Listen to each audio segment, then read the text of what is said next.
What's going on, good people? John Hendricks here for Saints News Network, coming at you with another Saints training camp recap. Day 5, fans, last chance they get to see them for a couple of days. They'll be back on Friday.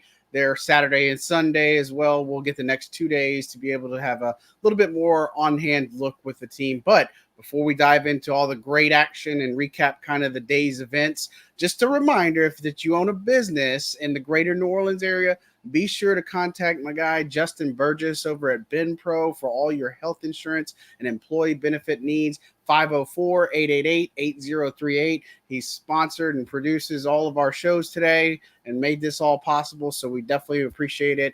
Thank you so much, Justin. Guys, contact him if you have a business and you have some needs. He's worked with guys, accounts like NOLA Motorsports and a few others that are coming down the pipeline to be decided or to be announced in a little bit later. So Saints training camp, you talk about Monday.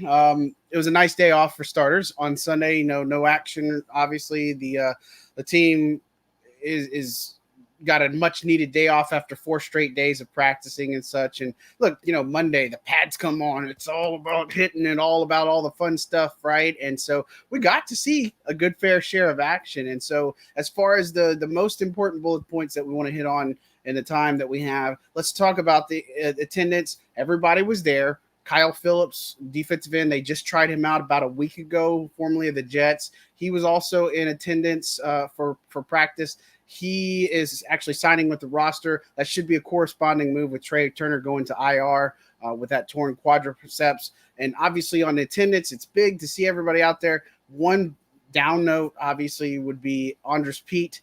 Left practice early, was able to walk off under his own power, clearly hobbled a little bit. But he has a quad injury.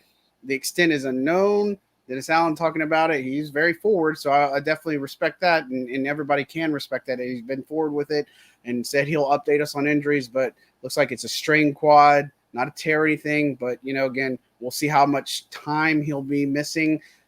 Maybe it's minor, maybe it's not. But this is the reason why you have veterans like James Hurst on the roster. This is why you drafted somebody like Nick Saldiveri. And I've talked about it. I've wrote about it. I've talked about it. It's not a matter of if the Saints offensive line goes down, it's a matter of when and what's the solid backup plan. That's something I pointed out as one of the main things that needed to be important for this team. And so look, they tried with Trey Turner. That was a vet that could have pushed, right? And now you got Andrus Peat dealing with his thing. You can slide James Hurst on the inside and play there at left guard. Now that a lot of that depends on Trevor Penning and where he's at, but now you're looking at guys like Calvin Throckmorton, who've been on this roster for a while. He comes into focus a little bit more, in addition to Nick Saldiveri, the rookie. Lewis Kidd, he's a guy that impressed a lot during training camp last year. He comes into the spotlight a little bit more. So, and then you have guys like Landon Young, who traditionally played the tackle position. They're playing inside at training camp. There's a lot of moving parts and pieces for this offensive line. Another guy, Max Garcia, is more of a backup snapper, I guess, if you will. Or he's been playing that role, but he is versatile in the sense that he can play all over the offensive line. So he could play at guard as well. But, with Pete, we understand it. For all intents and purposes, this is last year in New Orleans. Hopefully he gets right, because the offense, when he's on his game and when he's healthy, it is a good offense, right? And he is a strong player. He's made the Pro Bowl. He's done a lot of different things in his career. But, that's unfortunate. But it is part of the game. It's injuries. Saints having to deal with that one.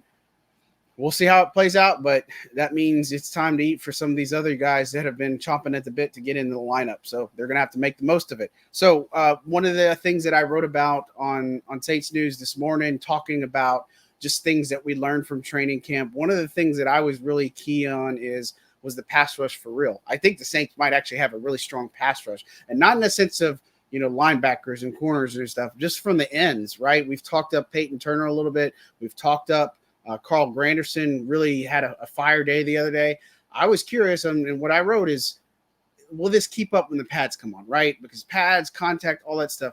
Look, Carl Granderson looked excellent today. He made a couple of good rushes, him and Tano passing y'all. So, again, I'm not surprised. I just wanted to see it. One day obviously doesn't mean it's Gucci, right? But it's a good step in the right direction. These are the things that you want to see. You want to see guys like Kendre Miller taking an inside run, making a big cut and coming up field in the middle and just for a big gain. That's what you want to see, right? You want to see those types of things. You wanted to see one of the arguably, I'd say, runner-up on the play of the day.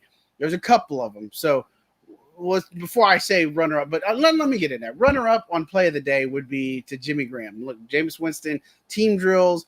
He wasn't having the greatest of a series, but his last pass, he connects with Jimmy Graham kind of off on the right in the flats, and Graham takes the pass, and he just absolutely bulldozes, trucks, runs over Troy Pride, a cornerback.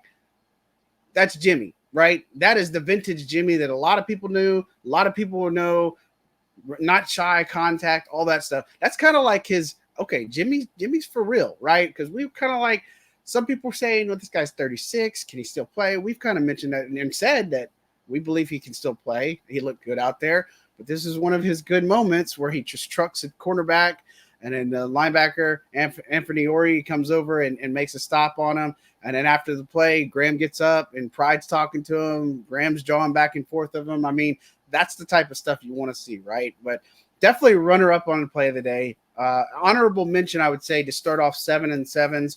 Look, they used all the different quarterbacks, but it was Winston throwing the football. It was Michael Thomas versus Paulson Adebo, and Thomas is a real physical battle. And this is not shocking. But if you know anything about Paulson Adebo, we highlighted him in training camp last year and called him out for his physicality. He is extremely physical off the line of scrimmage. Probably why he gets a lot of holding calls and stuff, or it just doesn't go his way. But he is a very physical corner, and he doesn't back down from a challenge. So very physical battle off the line, off of the right side. Mike looks like he's got the rep one a little bit. Winston throws a pass, goes in a little bit off, as far as where Thomas was catching it. He tries to make an adjustment to catch the ball. It comes up in the air. Adebo's right there to snatch it out of the air after Mike's doing a little bit of turning, and Adebo gets the pick on it.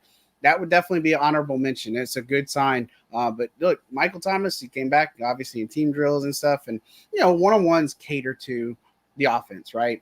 They look good. You had touchdowns from Traquan Smith. You had touchdowns from, let's see, who else did it scored? It was Kiki Kute. You also had touchdown to Shaq Davis off the right side. Those things. And I don't want to diminish or take away from what Kute did or Shaq Davis or Traquan Smith, because they ran great routes. Traquan beat Marshawn Lattimore in coverage, right? But, it's one-on-ones caters more to the defensive backs. But still, good stuff to see.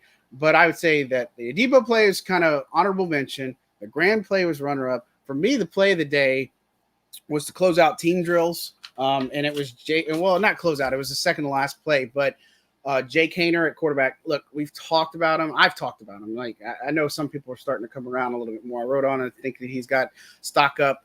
Again, I've said this. He looks way more comfortable in what he's doing, anything better than Ian Book ever was. I mean, again, I don't want to sit here and overhype this guy, but he's comfortable. He's pulling the trigger. He's making decisions. He's not afraid to make decisions, and he's getting results off of it. And so the play was a simple go route to Rashid Shaheed working on the outside. He's working against Adrian Fry off the left side, going deep. Jordan Howden was the single high safety over there, and it was just, one-on-one go route, simple Shaheed speed Shaheed, as I like to call him.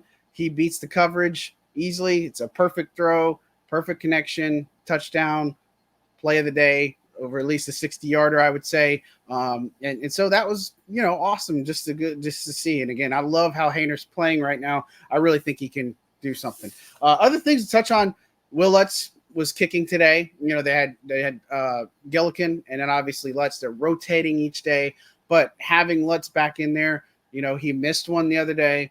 And again, it was something to ask Dennis Allen, because I don't think one missed kick means that Blake Grupe is going to take the job, right? I think it's going to come down to real game action. It's going to come down to a lot of factors, but Lutz is proven. But he went for 8 for 8 today. He had some long bombs in there. He was hitting them from 59, I think over 60-yard range. He's making his kicks and with ease. He even hit the middle, so you got the goalposts.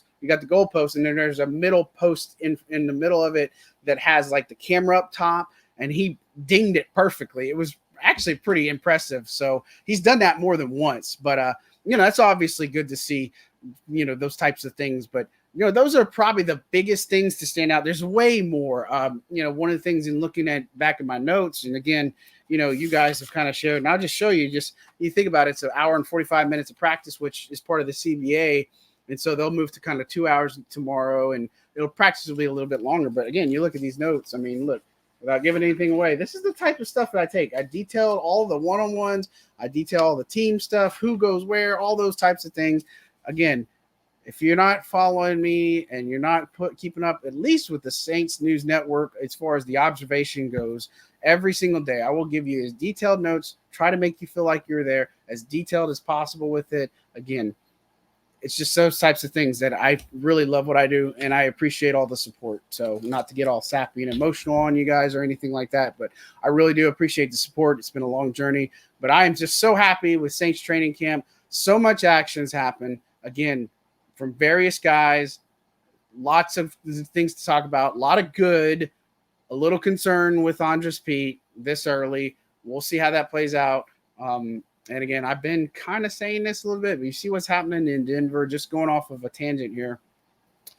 I didn't put Traquan Smith on my final roster prediction to open. I know he's healthy. I know he's a strong blocker. I just did not put him there. I think it's Brian Edwards and then probably A.T. Perry. And, of course, those things are going to change because Edwards is kind of, I don't want to say struggle, but just hasn't really done as much as what I thought he would do up to this point. And, look, here's the reality of it. Some people suck in practice. Some people aren't good in practice, but when it can turn it on in the game days. And I don't mean that to belittle anybody or anything, but practice is not always the representation of what a player is on the field, right? And so we want to see a lot of these things.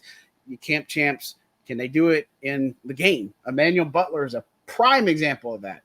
He could do great in practice, but when it came to game time, when his number was called, he just couldn't do it, right? And so we'll see more of it, but I was excited to see a whole bunch of stuff in action. We've got Tuesday, we've got Wednesday, we'll be off Thursday, then you got Friday, Saturday, Sunday, and it's going to start a whole big thing. We are less than 2 weeks away from the first preseason game with the Chiefs at home at a noon kickoff in the Dome.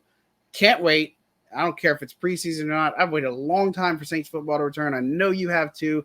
Really appreciate you tuning in. Again, you've seen the ticker at the bottom. If you have a business, contact Justin Burgess if you're in the greater New Orleans area for all your employee benefits, health insurance needs. He'll get you hooked up. Thanks for tuning in, guys. Really appreciate you. If you're at camp and you see me, say hi. I'm more than happy to say hi. I know it looks like I'm super busy, and I am, but I have plenty of time to talk to you guys. I'm John Hendricks for Saints News, signing off.